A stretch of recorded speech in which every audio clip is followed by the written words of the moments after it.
Hey everyone, and welcome to another installment of Distance Learning with Art. Today we're going to work on making a 5-panel comic strip. It doesn't just have to be 5 panels, but that's what we're going to aim for. And today we're going to talk a little bit about how to start setting up that comic strip. This might be something that you have been interested in before, but maybe didn't really know how to get started.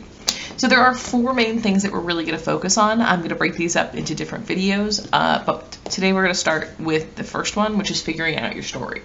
So in a comic book, you're trying to tell a story. You're starting in the beginning.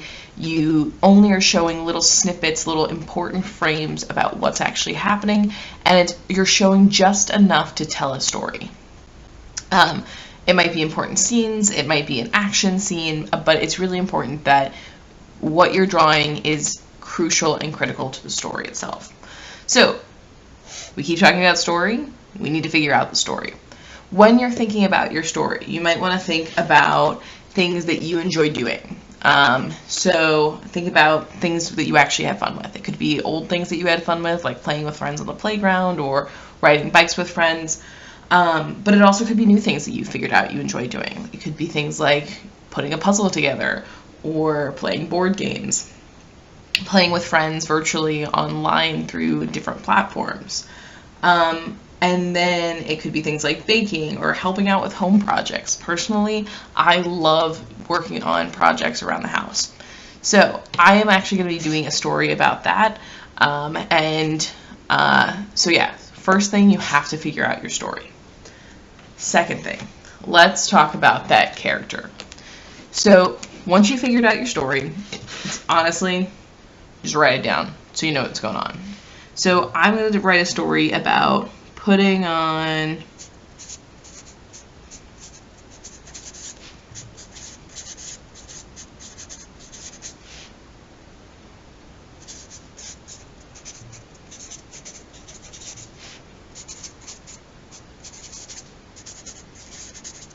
putting together a finished basement. So when I was your age, I helped my dad finish our basement. And my sister didn't want to help, my mom didn't want to help, my grandparents didn't want to help. I was the only one who was helping.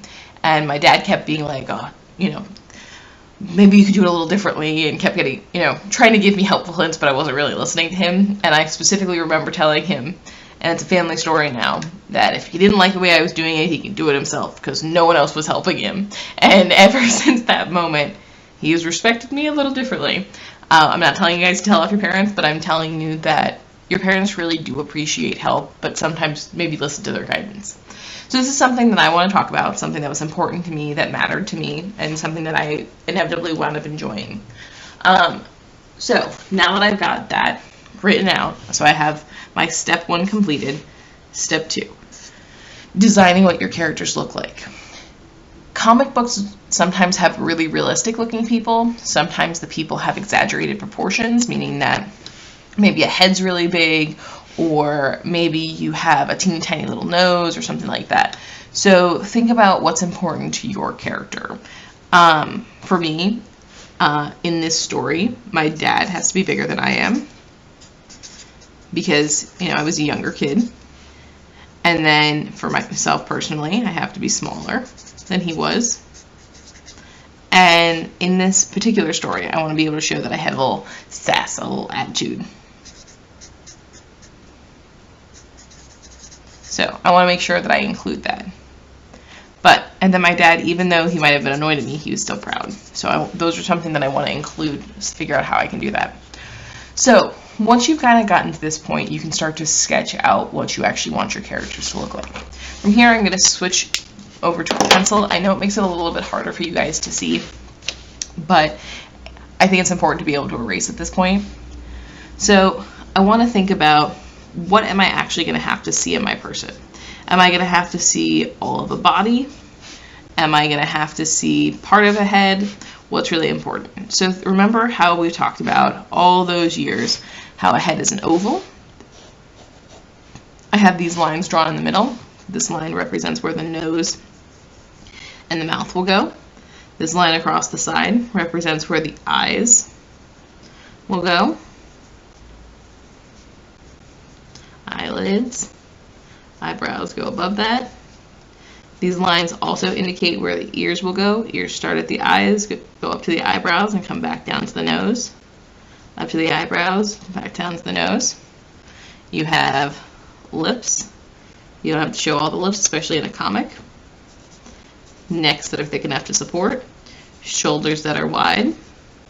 And hair goes across your head, all the way down to your ears, and then sticks off of your head.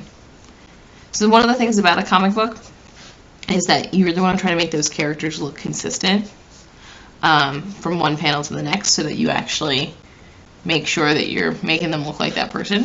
One thing about my dad is that he almost always wore like a V-neck undershirt whenever he was working on stuff. My dad's also a doctor, so he wears V-neck scrubs, so I'm going to put the little pocket, so he always wears those scrubs whenever he's working on home projects as well. So a lot of times they'd have little bits of paint on them because he'd use them for other things, and he'd wipe off the paint on that shirt. Okay, so I'm thinking about things that matter to like the overall of my story. And then for myself as a kid, I obviously have to make myself smaller. So I'm going to make a smaller head. Again, where the face direction's going.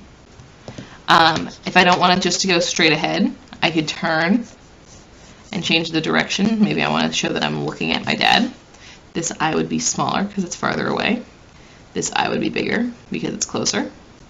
From this side, you'd see the nose and the mouth. Maybe I want to show that I'm like looking up to him in this. So I'd have to put the eyes in a little different position. And then, again, eyebrows. Eyebrows. From here, you'd actually be able to see the ear.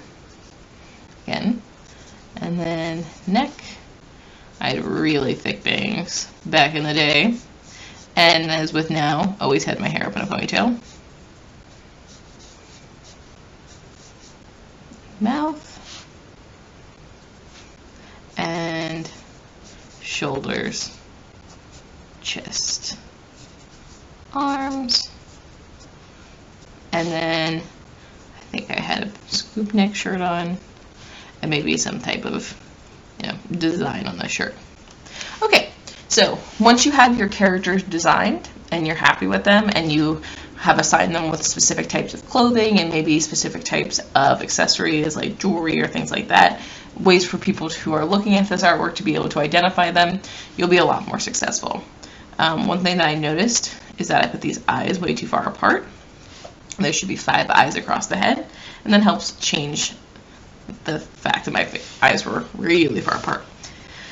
Okay, so in the next thing we'll talk about how to actually start writing up and drawing up this final artwork. Alright, if you have any questions, let me know.